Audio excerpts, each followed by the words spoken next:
Irmãos, eu vos cumprimento com a graça e a paz do nosso Senhor Jesus. Nessa oportunidade estamos aqui mais uma vez convosco para falar a respeito do ministério de Eliseu, uma vez que nós estamos tratando sobre os personagens de cada aula da escola bíblica, cada tema da escola bíblica dominical. Desta feita estão os nossos companheiros, pastor Wilson, pastor Anderson, pastor Luciano. Amém. E quero te convidar para caminhar conosco dentro desta aula e compartilhar com você, para que você possa compartilhar com outros os assuntos que aqui serão tratados. Não se esquecendo de dar o seu like, de se inscrever no nosso canal, deixar lá o seu comentário e, na medida do possível, compartilhar essa pré-aula que nós estamos aqui trazendo com outras pessoas, que há muita gente que às vezes não pode nem estar numa escola bíblica devido ao seu trabalho, mas ele pode receber os assuntos que são tratados através de você, do seu compartilhamento. Amém? Desta feita a lição do número 7, o ministério de Eliseu. Eu vou aqui em 3 tempos aqui fazendo a leitura, já visto que essa se encontra registrada, em segundo livro do Reis, no segundo livro dos Reis, no capítulo de número 3, versículo de número 5.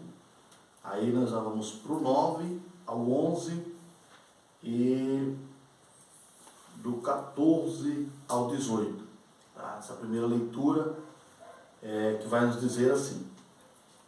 Segundo Reis, capítulo 3, o versículo de número 5. Sucedeu, porém, que, morrendo Acabe, se revoltou o rei dos Moabitas contra o rei de Israel. E partiu o rei de Israel, e o rei de Judá, e o rei de Edom, e andaram rodeando com uma marcha de 7 dias. E o exército e o gado que o seguia não tinham água. Então disse o rei de Israel: que o Senhor chamou a esses 3 reis para os entregar nas mãos dos moabitas. E disse Josafá: não há aqui algum profeta do Senhor para que consultemos ao Senhor por ele? Então respondeu um dos servos do rei de Israel e disse: aqui está Eliseu, filho de Safate, que deitava água sobre as mãos de Elias. E disse Eliseu: vive o Senhor dos exércitos, em cuja presença estou, que se eu não respeitasse a presença de Josafá, rei de Judá, não olharia para ti, nem te veria. Ora, pois trazei-me um tangedor. Sucedeu que, tangendo o tangedor, veio sobre ele a mão do Senhor. E disse: assim diz o Senhor, fazei neste vale muitas covas, porque assim diz o Senhor, não vereis vento e não vereis chuva, todavia este vale se encherá de tanta água que bebereis vós e o vosso gado e os vossos animais. E ainda isto é pouco aos olhos do Senhor. Também entregará ele os moabitas nas vossas mãos. Bom, o que temos aqui é uma continuidade da rebelião ali dos moabitas, Haja visto que os territórios de Moabe eram territórios de apacentamento de ovelhas, e devido aos tributos de 100 mil cordeiros e 100 mil landecarneiros, então eles na mesa ali decidiram se levantar os moabitas contra Israel, nesta rebelião de tentar não ter que pagar esses tributos, que nós chamamos essa rebelião de uma rebelião de alto custo, Haja visto que os tributos eram altos que eles pagavam para Israel ali. E aí o rei de Israel, sendo esse Jorão, partiu, numa viagem de 3 dias, até o encontro de Josafá, rei de Judá, para que pudesse ali encontrar ali uma ajuda, para que ele pudesse se unir a ele, para que ele fosse contra os moabitas, né? E aí ele reúne ali, o texto vai dizer, o rei de Judá e o rei de Edom para esse feito. E eles caminham mais 4 dias, né? E aí quando eles caminham esses 4 dias, a água do gado vai acabando, a água deles beberem vai acabando, os animais de carga, né, vai acabando. E aí há um questionamento, né, uma murmuração ali duvidosa do rei de Israel, colocando a culpa em Deus. Interessante que havia idolatria em Israel, através de Acabe, que era o seu pai, o seu irmão Acasias, que eles vinham servindo a Baal. E ele até se esqueceu que para eles, em Israel, Baal era o Deus do trovão, que providenciava a chuva. No entanto, o questionamento aqui é para com o próprio Deus. E aí nós vemos que ele inicia o ministério, Eliseu, sucessor de Elias, parecido com o ministério de Elias, né? Falando de chuva, né? Interessante que Elias fala que não vai chover, e agora aqui são reis que estão indo a um confronto de guerra, mas que eles também precisam de chuva, precisam de água. E aí, quando ele questiona Josafá, que tem experiências do seu pai Asa e também tem experiências com Deus, já visto que 1 ano antes desse acontecido, Josafá, ele teve um enfrentamento também dos moabitas, né, e dos próprios moabitas que se levantaram contra Josafá, praticamente 1 ano antes aproximadamente ali. Isso nós encontramos em 2 Crônicas 20:20, quando Josafá orou ao Senhor, e Deus lhe deu essa experiência de levantar um profeta, e o profeta dizer da parte de Deus que eles não teriam que pelejar, mas o Senhor pelejaria por eles. Então ele sabia que Deus usava o profeta, que era um porta-voz de Deus no meio do povo. Então Josafá, que estava ali por aproximadamente 2 motivos, né? Josafá, que era temente a Deus, estava ali por aproximadamente 2 motivos. Primeiro, motivo que nós poderíamos analisar Josafá estar ali com o rei de Israel. Claro que o rei de Israel o chamou para o auxiliar nesse confronto de guerra contra Moab. É que Josafá também foi afrontado pelos moabitas, né? E um segundo motivo é o elo familiar. Já visto que Jeorão, que é filho de Josafá, ele vai justamente se casar com Atalia, que era irmã de Jorão, que é rei de Israel, né, que também é filha de Acabe.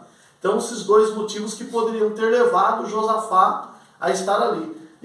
E da onde que eu estou tirando essas passagens que eu estou falando para vocês? É de 1 Crônicas 21:6 e também 2 Crônicas 21:6 e 2 Crônicas 22:2.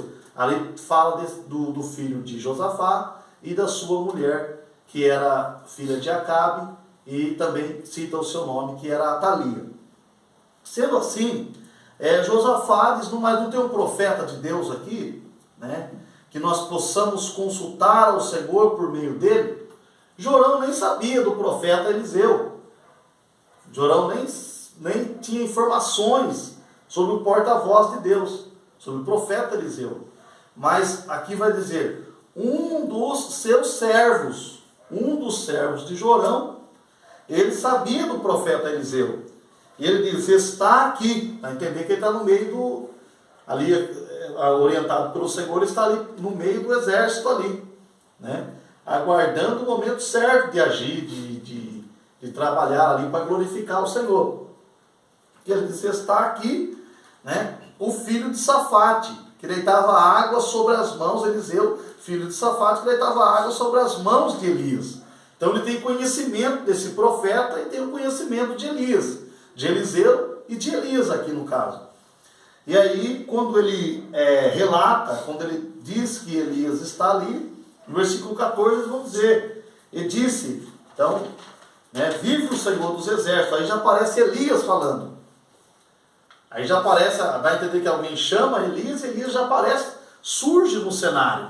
Desta feita, é uma coisa interessante que Eliseu, perdão, melhor dizendo, Elias surgiu no cenário com ordenança de Deus. Eliseu surgiu no cenário aqui, dá a entender, por um chamado do rei, por uma convocação do rei, né? E aí Eliseu ele surge no cenário. E quando ele surge, ele disse Eliseu: vive o Senhor dos Exércitos, em cuja presença estou, que se eu não respeitasse a presença de Josafá, Elias é franco, Elias é direto, Eliseu é franco, Eliseu é direto, né? Eliseu, nós estamos falando de Elias, que nós estávamos falando recentemente sobre Elias, mas é Eliseu. Eliseu é franco, Eliseu é direto, Eliseu é sincero, nas suas palavras, como representante de Deus, que ele está ali não por causa do rei pagão de Israel, ele está ali por causa de Josafá, rei temente a Deus, rei que olhou, sabia que os profetas de Deus eram representantes de Deus na terra, e por causa de Josafá, que é o rei de Judá, ele diz que ele está ali, por causa da presença de Josafá. Veja o quanto é importante a presença de um homem temente a Deus ali naquela situação. Por causa da presença de Josafá, ele disse que ele estava ali, né? Por causa do rei de Judá. Porque se não fosse isso, ele disse que nem olharia e nem viria até o rei de Israel.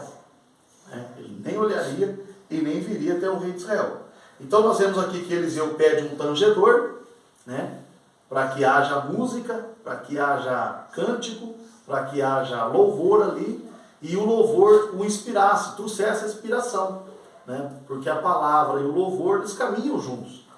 E ali o louvor lhe trouxe essa inspiração ali, através do louvor, veio sobre ele a mão do Senhor, né?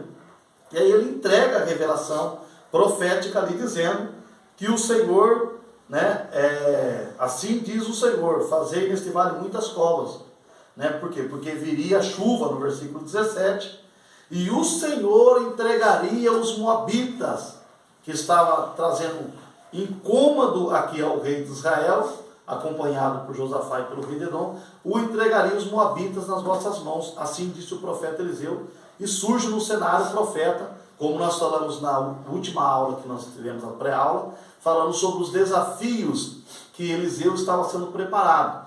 É interessante que na última aula, pastor Wilson, ele, em meio a esse desafio que ele vai enfrentar, que ele pede a porção dobrada do Espírito sobre Eliseu, e Elias se separa dele através, a Bíblia diz que veio uma carroça, uma carruagem de fogo, o separou, e Elias sobe no redemoinho.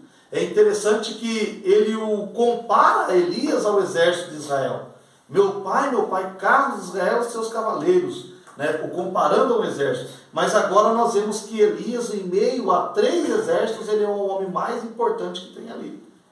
Porque ele é o agente de Deus, o representante de Deus, o porta-voz de Deus ali. Se Eliseu não está ali, eles não tinham direção.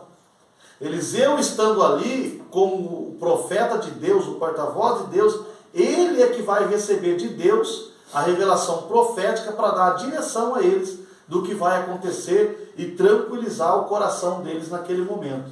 E aí, pastor Wilson, já gostaria de ouvir o comentário do senhor acerca do poderoso ministério aqui do profeta Eliseu, o que o senhor tem a nos dizer. Glória a Deus. Meus irmãos, eu vos cumprimento a todos com a paz do Senhor, meus companheiros, pastor Anderson, pastor Luciano, pastor Uriel. Amém. Graças a Deus por mais uma pré-aula. Nós estamos aqui para te ajudar. Meus irmãos, o que me chama a atenção do ministério de Eliseu, Eliseu sabia que o ministério era grandioso, mas também era espinhoso.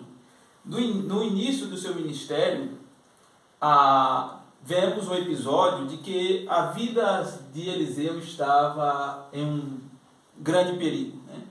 Quando nós deparamos com o livro, segundo livro dos Reis, no capítulo 2, do 23 ao 25, né, vai dizer ali que o profeta Eliseu, ele vai passar pelo período de zombaria, né, de 42 jovens, né? Algumas versões traz o termo menino, mas dentro das cópias hebraicas seria jovens, né? Seria aproximadamente ali pessoas com seus aproximadamente de 20 a 30 anos de idade, né? Que na verdade eram verdadeiros vândalos, né? e eles ali se encontram com o Eliseu, né? E eles começam a debochar de Eliseu, dizendo, por que que Eliseu não subiu para o céu juntamente com Elias, né? Quando ele disse, mas se você é homem de Deus como Elias, por que você não foi para o céu? E outras palavras, o que você está fazendo aqui? Meu Deus. O que você está fazendo aqui? Por que você não sobe para o céu, né?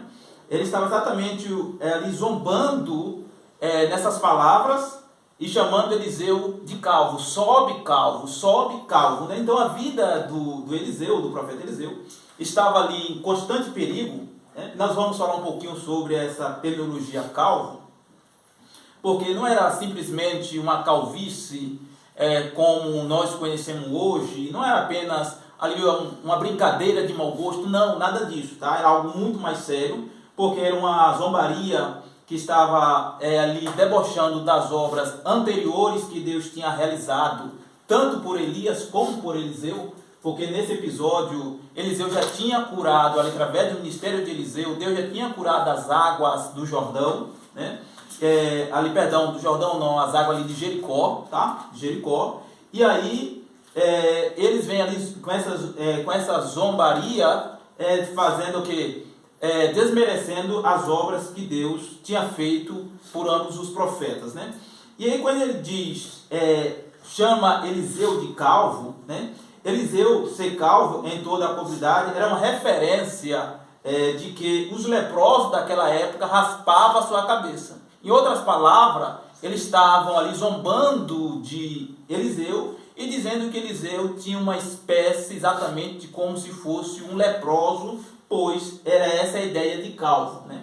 Quando ele chama Eliseu de calvo, era essa a referência que eles usam, dizendo dessa maneira. Então, a vida do Eliseu e seu ministério estava em jogo, né? Porque estava insultando Eliseu, um homem de Deus, que era dotado de autoridade, né? De honra. E aí, meus irmãos, se Eliseu ali não toma uma providência, e ali também, através do ministério de Eliseu, Deus vai tomar uma providência com aquilo, o ministério de Eliseu estava em jogo. Porque se essa zombaria desses jovens não fossem ali resolvido, qual credibilidade teria o ministério de Eliseu? Meu Deus. Sendo ali desqualificado, sendo ali zombado por um grupo de uma gangue, né? De vândalos, de pessoas sem moral, de pessoas totalmente que gostam da bagunça. Então aqui e Eliseu toma essa atitude, pois sabia do seu ministério. Meus irmãos, uma palavra dentro desse ponto aqui que eu quero deixar para nós, obreiros, professores da escola dominical, nós não possamos ser motivo de zombaria, pois se nós permitirmos que nossas vidas, nosso ministério seja motivo de zombaria, a nossa pregação, nosso ensinamento, ele perde toda a credibilidade.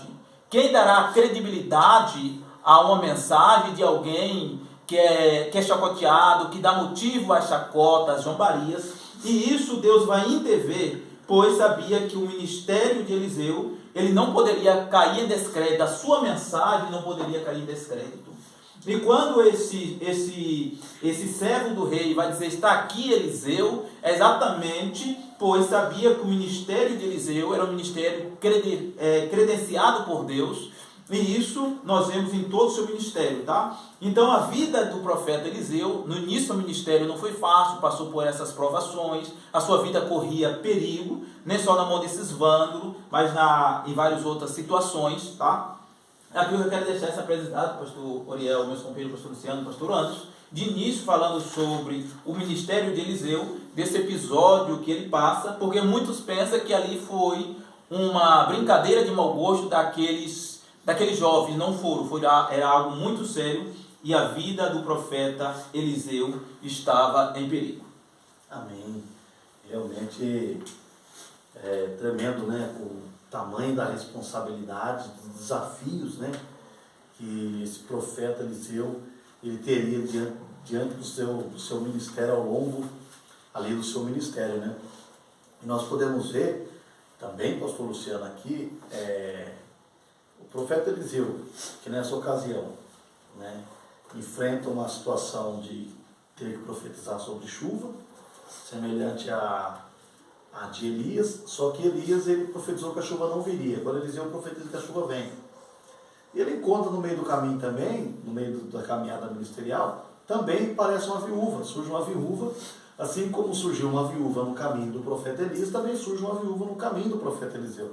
Nós vamos ver aqui no capítulo 2, segundo Reis, no capítulo número 4, versículo 1, que uma mulher das mulheres dos filhos dos profetas clamou a Eliseu, dizendo: meu marido, teu servo, morreu, e tu sabes que o teu servo temia o Senhor, e veio o credor a levar-me os meus 2 filhos, para serem servos. Eliseu lhe disse: que te hei eu de fazer? Declara-me que é que tens em casa. E ela disse: tua serva não tem nada em casa, senão uma botija de azeite. Veja que coisa interessante, pastor Luciano, por exemplo, que o profeta Eliseu, que esteve diante de 3 reis, 3 representantes de nações ali, né, ele buscou o Senhor, trouxe a mensagem profética, e agora está diante de uma mulher. Veja que ele é um líder, que ele tem uma mensagem para um rei, para um monarca, mas ele também tem mensagem para uma viúva, que está em situação de descrédito, porque o seu marido morreu, e ela deixou uma dívida, possivelmente não deu tempo dele resolver essa questão, acabou morrendo. Agora a viúva perdeu o marido e está prestes a perder o filho para serem servos, escravos, né? E o profeta, ele diz para ela: declara-me o que tu tens em casa, né? Então o que nós podemos ver aqui? Que as formas de Deus trabalhar, né? Ou seja, ele trabalha tanto com aquilo que não tem, enviando o que é a chuva, mas ele também usa aquilo que a gente tem, pastor Luciano. Os amados irmãos, graças e paz, professores, professoras, alunos, pregadores, também quero aproveitar e agradecer a Deus pela vida de todos os senhores. Amém. Pastor Oriel, o senhor perceba que Deus, através do ministério agora de Eliseu, você vai ver que agora Eliseu está se tornando um profeta, um líder de referência. Que nós vamos ver na colocação aqui dos nossos pastores. O único que Eliseu foi respeitar foi Josafá. O único que ele respeitou ali naquela reunião foi Josafá, naquela questão. E nós vamos prestar atenção aqui, que no capítulo 4, no livro de 2 Reis, nós vamos perceber que essa mulher ela vai diretamente ao profeta. Ela vai diretamente ao profeta, ao líder que está ali. E perceba que de nenhum momento Eliseu vai questionar essa mulher por causa do seu marido. O versículo 2 vai falar assim: Eliseu lhe disse: que te hei de eu fazer? Declara-me que é o que tens em casa. E ela disse: tua serva não tem nada em casa senão uma botija de azeite. Olha a visão desse homem. Olha a visão de liderança que Deus dá a ele. Você perceba que a mulher ela vai buscar uma direção do líder. Nesse caso, Eliseu. E o que nos chama a atenção, que Eliseu vai falar com ela concernente a algo que está dentro da sua própria casa. Algo dentro da sua própria casa. É como se Eliseu está falando assim, ele não precisa inventar mais nada novo. Eliseu parece que está olhando para ela e falando: você não precisa inventar mais nada novo. Você vai conseguir pagar justamente o que você tem na sua casa. E abrindo um parênteses aqui para nós, perceba que essa casa, ela estava em conformidade, porque como ela tinha os seus filhos, nós vamos perceber que quando ela ouve da parte de Eliseu a respeito do azeite, você vai perceber que ela vai conseguir os seus vasos emprestados com os seus vizinhos, vai deitar o azeite vai se multiplicando na sua casa, dentro da sua casa. E é interessante, até peguei um comentário aqui do pastor José Gonçalves, que ele vai falar que uma das suas professoras do Novo Testamento vai dizer que uma igreja forte, ela só é condicionada por uma família forte. Então percebam, meus amados irmãos, que Elias, ele é uma referência na questão do âmbito espiritual. Só que você perceba que ele vai perguntar para ela o que é que tem na sua casa. Então, meus amados irmãos, eu quero pegar esse gancho aqui nessa questão, dizer aos irmãos que primeiro nós temos que estabelecer alguma coisa dentro da nossa casa. Você vai perceber que Deus vai usar Eliseu para o âmbito familiar. O que é que você tem na sua casa? Então, perceba que se para ter uma igreja forte é necessário ter uma família forte, agora imagina para os que não buscam uma direção da parte do Senhor e da parte do seu líder, que também é direcionado por Deus. Quantas famílias fracas que estão dentro da igreja fraca? Perceba que Deus não vai fazer inovação, Deus vai usar o que tem dentro de casa. E Eliseu vai tratar das coisas de dentro da casa dessa mulher para poder sanar o problema que está sendo um causador de problema para ela, para que os seus filhos não viessem a ser vendidos.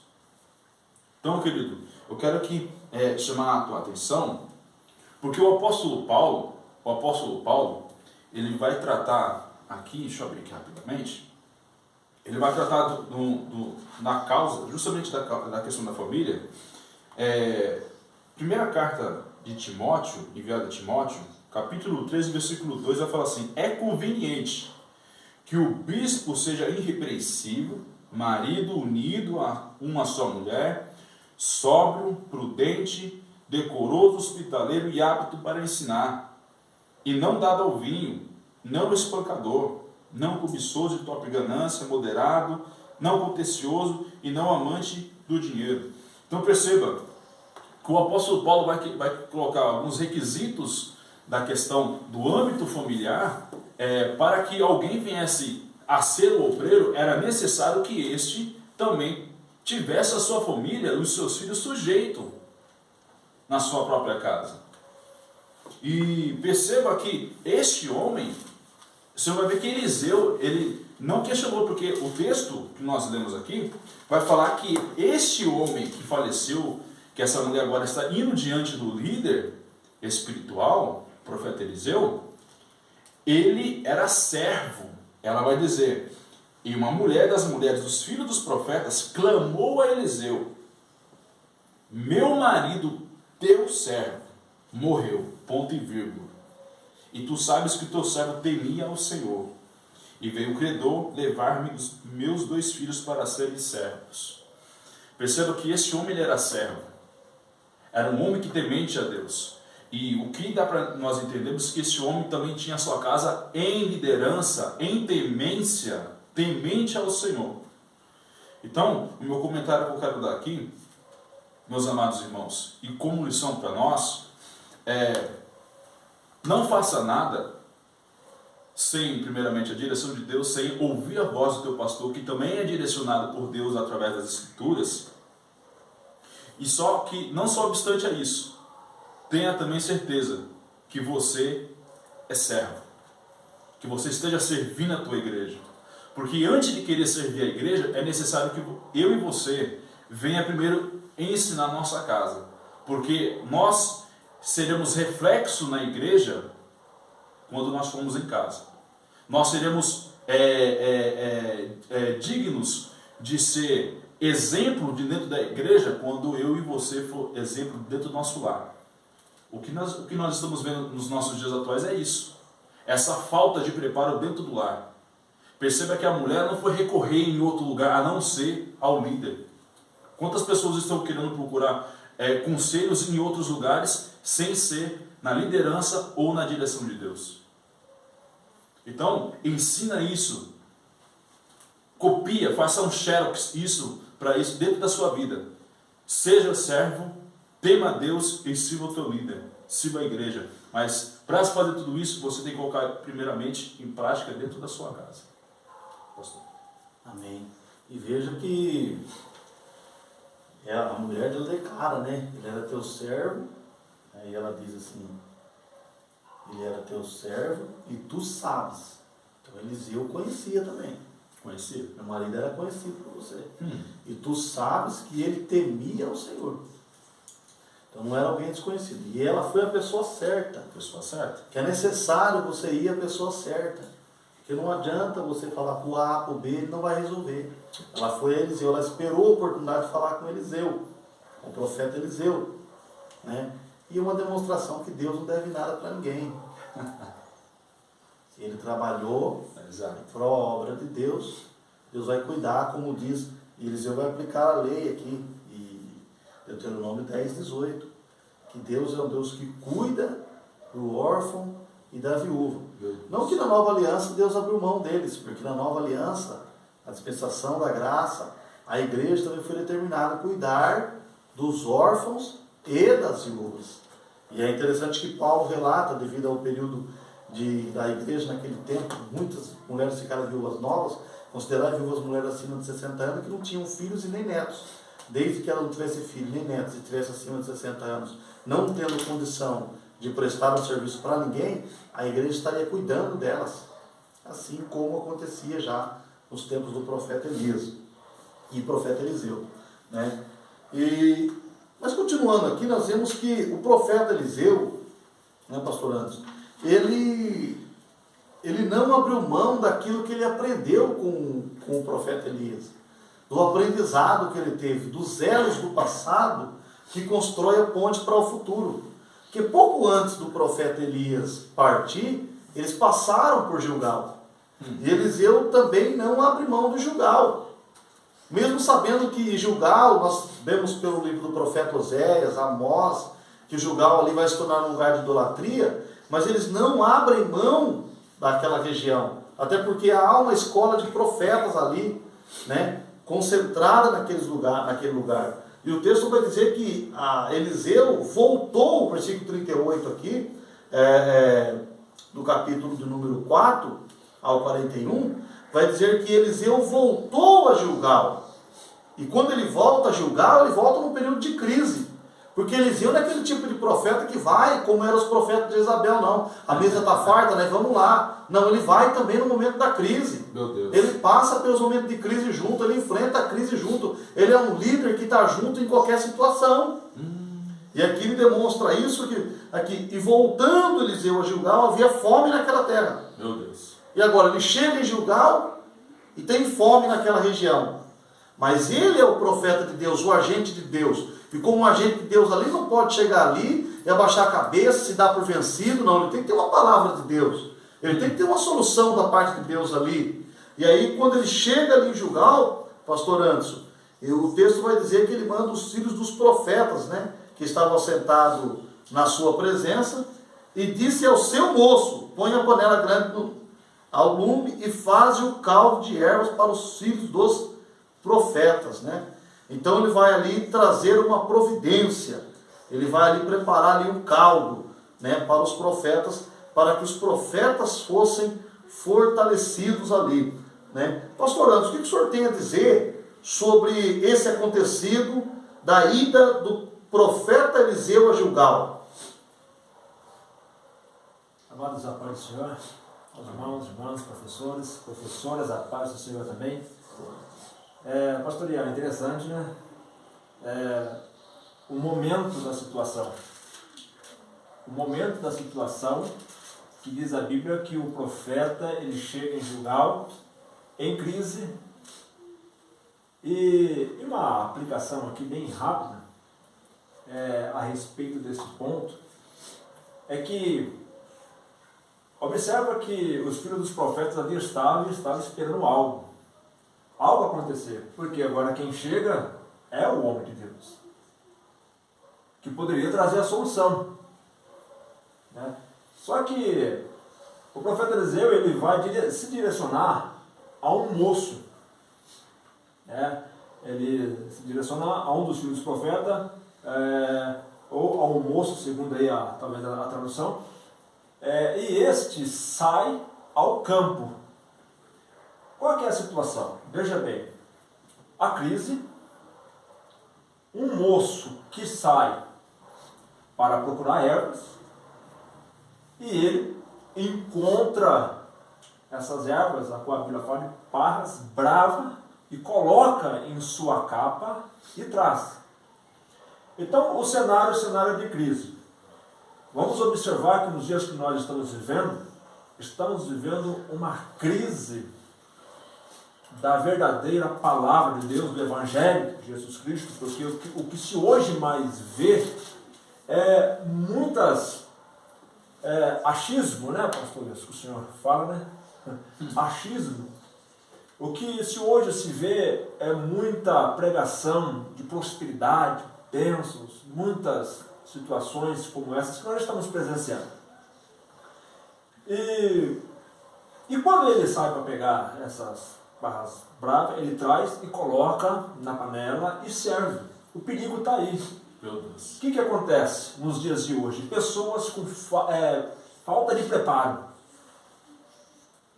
Pessoas que não estão preparadas para sair ao campo.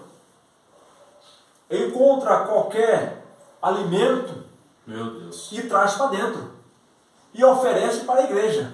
Meu Deus. E a igreja, sem conhecimento, se alimenta daquilo. Meu Deus. Até que alguém tenha um discernimento para gritar que há morte. Aí chega o homem de Deus. Porque o homem de Deus, que é o homem de Deus, ele tem a farinha. Ele tem a palavra certa, na medida certa, para dissipar o veneno. Meu Deus. Então, o que acontece? O momento que nós estamos vivendo é um momento de crise. Aí sai pessoa que às vezes, despreparada, que não tem bagagem própria da palavra de Deus, ouve muitos que estão pregando coisas com coisa por aí, sem ter conhecimento da palavra, e apresenta ao povo, apresenta à igreja. É aonde que a igreja é envenenada. Mas eu louvo a Deus, porque ainda tem alguém que grita que há morte na Glória a panela. Deus. Glória a Deus. Tem alguém ainda gritando, homem de Deus, a morte na panela. E eu tenho certeza que nos dias de hoje há homens de Deus que têm a farinha, que têm a palavra para dissipar todo o veneno. Então, meus queridos, que nós possamos se alimentar da palavra de Deus, ter o discernimento para analisar, saber o que é e o que não é nos dias de hoje. Não saia ao campo se você não tem conhecimento. Meu Deus. Porque os filhos dos profetas assentavam para ouvir o homem de Deus falar. Tem muita gente que não está nem sentando para aprender. E já sai ao campo sem ter conhecimento. Meu Deus. Pastor Liel, isso é um perigo. Senhores, isso é um perigo. Porque nós estamos vivendo crise, senhores. Irmãos, nós estamos passando por crise. Então tomamos o cuidado que nós estamos oferecendo à igreja do Senhor Jesus Cristo. Bem, pastor. Amém. Pastor Wilson, o senhor tem mais uma aplicação diante de tudo que nós ouvimos aqui? Gostaria de ouvir uma aplicação do senhor para os nossos dias. Maravilha. Os irmãos, muito bem colocado aqui pelos meus companheiros. Graças a Deus por isso. Meus queridos, hoje, os dias que nós estamos vivendo, baseado nessas palavras colocadas pelo pastor Anderson, dessa crise que nós estamos vivendo, crises espirituais, né, ministeriais, a falta de preparo de muitos, né, a pressa de muitos, na verdade a pressa de muitos, né, não estão se preocupando com o preparo, e aí aquele rapaz, aquele moço que foi para o campo, ele não tinha conhecimento sobre as ervas, né? E aí ele prega qualquer uma, ele não fez maldosamente, não foi intencional. Ele fez por ignorância, por falta de conhecimento, né? E quanta gente hoje está exatamente falando coisas erradas, heresias, não intencionalmente, não tinha intenção, mas por falta de conhecimento, por falta de estar preparado para saber discernir, saber o que é a cada erva. Então, por falta disso, faz aquela mistura e acaba misturando tudo, né?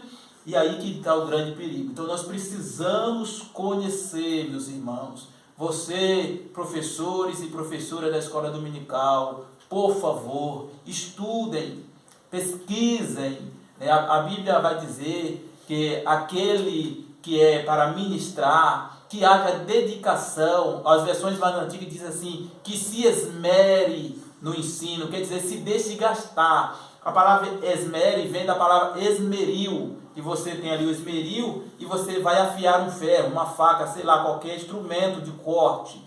Então é exatamente isso. Nós precisamos nos esmerar no ensinamento para que nós não vamos fazer essa salada perigosa e aí está envenenando muita gente está envenenada por estes ensinamentos errôneos, não que esses professores, esses pregadores tinham intenção, mas por falta de conhecimento. Tá? Amém. Meus amados irmãos, nós chegamos aí, né, ao final de mais uma pré-aula da Escola Bíblica Dominical. Eu acredito que o conteúdo que foi trazido aqui vai te ajudar muito, vai ajudar você, a tua igreja, as pessoas que você conhece. Portanto, nós queremos deixar para você, para que você compartilhe com o máximo de pessoas que você puder. Deixa aí o teu comentário, deixa aí a tua pergunta, deixa aí o seu like, se inscreva no nosso canal.